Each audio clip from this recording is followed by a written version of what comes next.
Local mechanics have been busy following Sunday night storms with dozens of vehicles taking on water after flooding swept through parts of McLennan County. Some of those cars may be a total loss, while others could be saved if owners take the right steps. 6 News reporter Adriana Alexander spoke with a local mechanic about what drivers need to know. Adriana, what'd you find out? Well, for drivers who haven't yet had their vehicles inspected, there may still be time to assess the damage yourself and determine whether the car is safe to drive.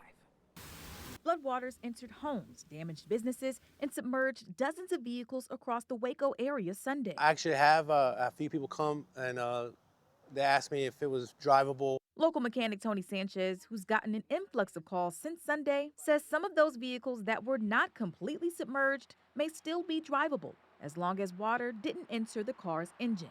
The first tip for drivers whose cars were submerged in water is avoid cranking the car. It's best to just shut the motor off and not allow the water to get, into the motor, because then it could be a catastrophic failure because the water is a lot more dense than the oil. Second, unplug the car's battery. If it's had any water entering the motor or the interior, to unplug the battery for sure. Next, check the car's air filters.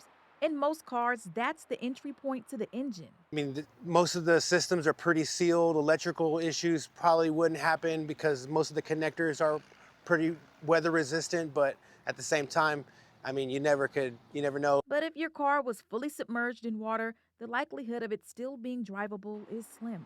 And Sanchez had to break that news to one of his customers. I had a guy that called me and asked if this was fixable, and I said, "Did you get it? Were you fully submerged?" And he was like, "Yes." I was like, I would call it a total loss, because if you're that deep in the water, in door level, I wouldn't trust it after that. I would call it a total loss.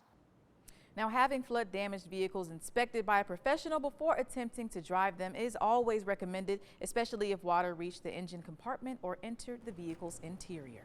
Adriana, thanks for that great information.